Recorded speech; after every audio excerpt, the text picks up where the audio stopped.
So we're going to be working together as a little group today. And my name's Louise, and you notice I speak a little different? From Australia. Well, what made you think that? Your accent. Oh, really? You just made an inference. You just made an inference. So from the evidence, which I have an Australian accent, you came up with the idea that what? I was From Australia. an inference already. Go ahead. And we know the accent because somebody in my class is from Australia. Oh, really? Wow. Wow. There you go, see? So you had background information. Where are the text cards? Oh, here. Okay, so today we're going to be doing guided reading. You know what guided reading is, right?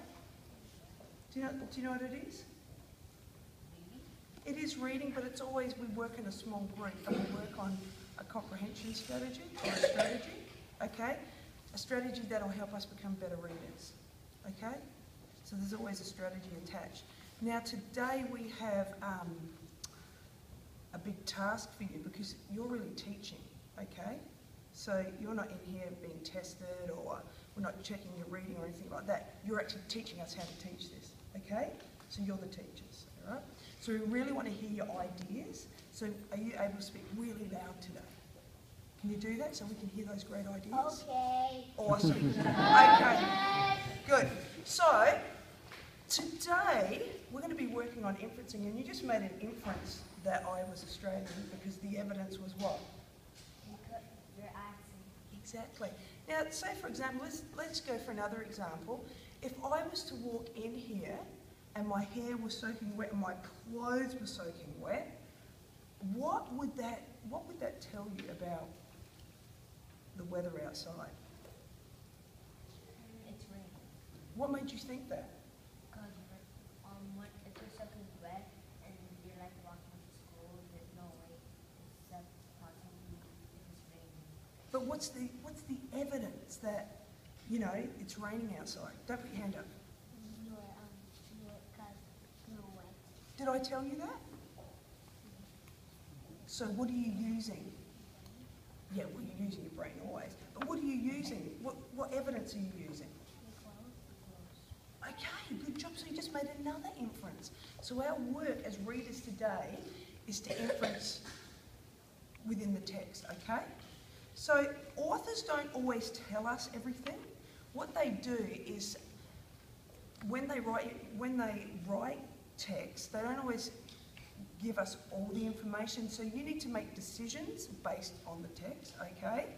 Like you just made a decision about me being, if I was wet, it was raining outside, and you made a decision that I was Australian because I had an accent, so you're going to do that in text, but you need to be able to find evidence to prove it, okay? Does that make sense?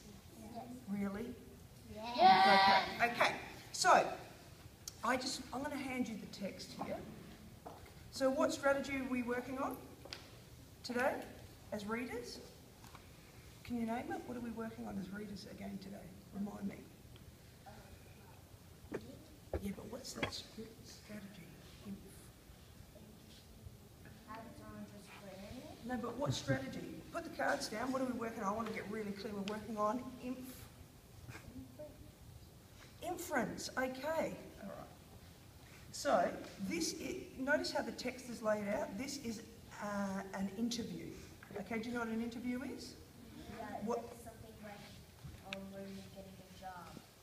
Okay, but you'll notice the text is laid out so that there's an interviewer and someone's answering the questions. Do you notice that the colours change? Okay, so I'm going to tell you that Nisha Singh is interviewing a guy named Andy Martinez, okay? And he works for Habitats for Humanity, okay? So just read the title. What do you think this text could be about, just based on the title?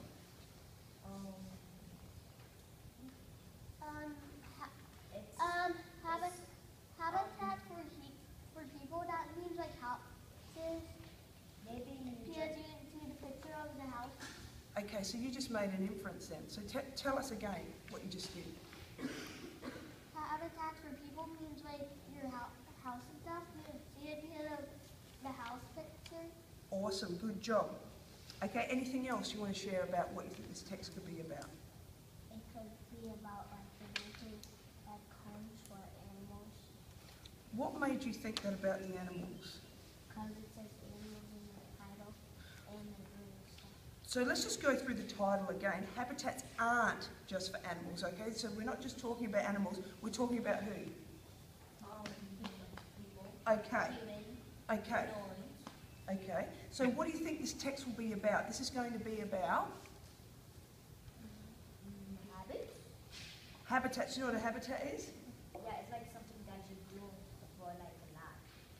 A habitat is, so do you live in a house? Yeah. Okay, so that a home is your habitat where you live, so an environment, okay. Also where animals live, they have habitats as well, okay, which means it's where they live. Is that clear? All right, okay. So as you can see, I'm just doing a little bit of vocab work.